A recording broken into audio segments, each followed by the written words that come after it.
The story of the Battle of Bunker Hill is as follows.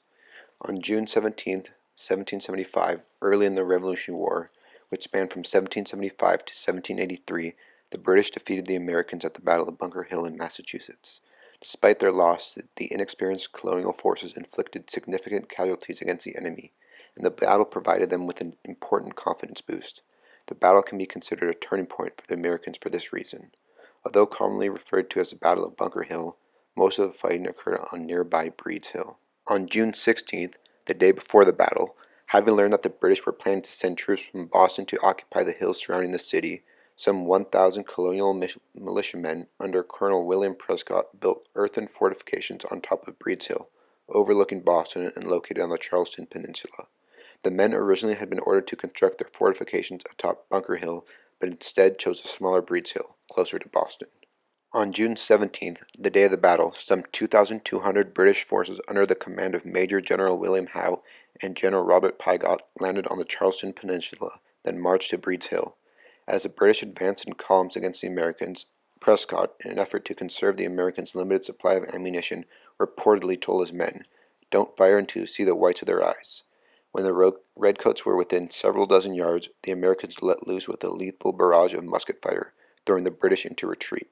After reforming their lines, the British attacked again, with much the same result. Prescott's men were now low on ammunition, though, and when the redcoats went up the hill for a third time, they reached the fortifications and engaged the Americans in hand-to-hand combat. The outnumbered Americans were forced to retreat.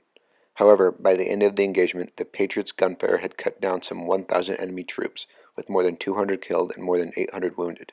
More than 100 Americans perished, while more than 300 others were wounded. The British had won the so-called Battle of Bunker Hill, and Breed's Hill and the Charleston Peninsula fell firmly under British control. Despite losing their strategic positions, the battle was a significant morale builder for the inexperienced Americans, convincing them that patriotic dedication could overcome superior British military might. Additionally, the high price of victory at the Battle of Bunker Hill made the British realize that the war with the colonies would be long, tough, and costly. While the majority of this information is correct, many misconceptions, misunderstandings, and interesting little-known facts surround the Battle of Bunker Hill.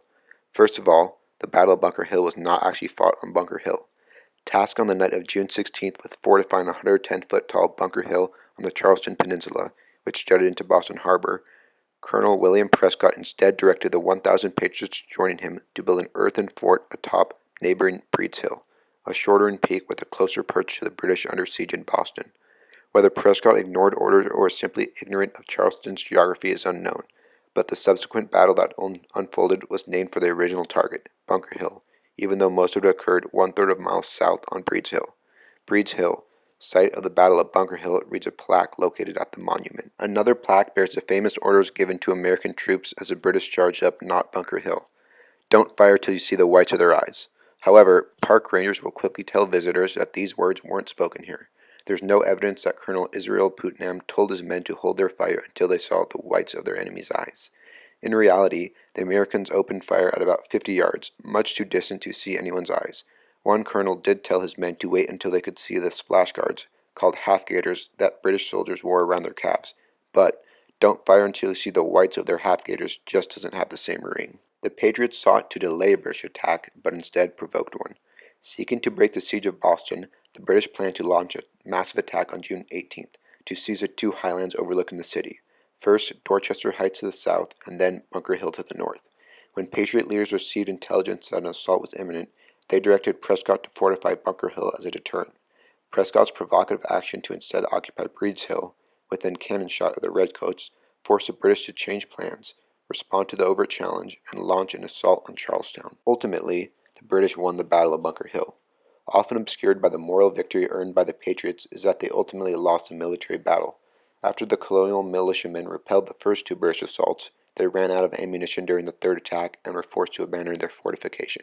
The fierce defense, however, inflicted heavy casualties on the redcoats, demonstrated the ability of the Patriots to fight toe-to-toe with the British, and boosted the colonists' confidence, allowing the battle to be considered a turning point of the Revolution.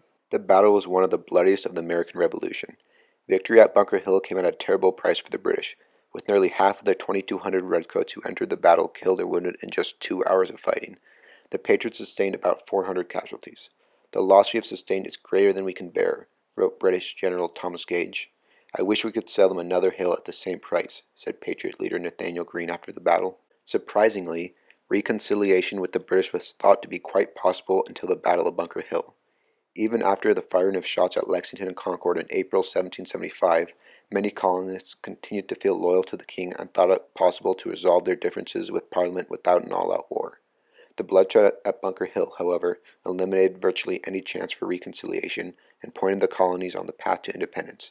When King George III received news of the battle in London on August 23rd, he issued a proclamation declaring the colonies in a state of open and avowed rebellion.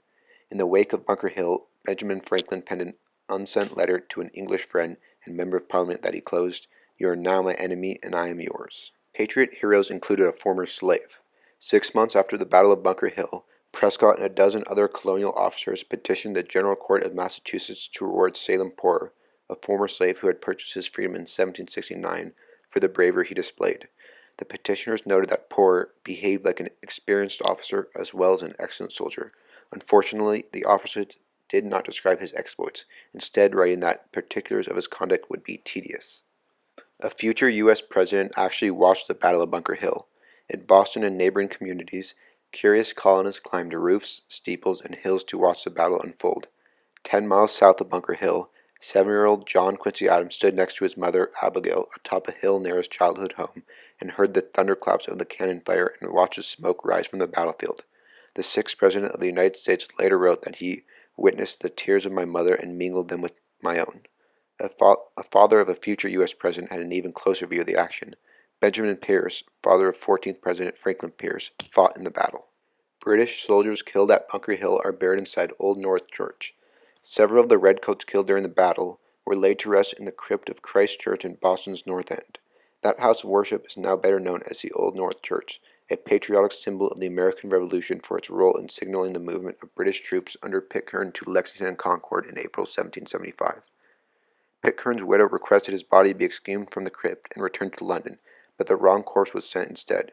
Pitcairn remains among the 1,000 bodies buried in Old North Church. A bake sale was used to raise money to build the Bunker Hill Monument.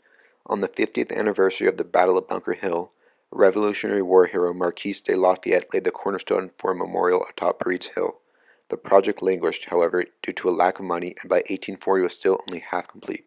To raise funds, magazine editor Sarah Josepha Hill, credited by some as the author of Mary Had a Little Lamb, organized an 8-day bake and craft sale that generated $30,000, used to complete the granite monument in 1843.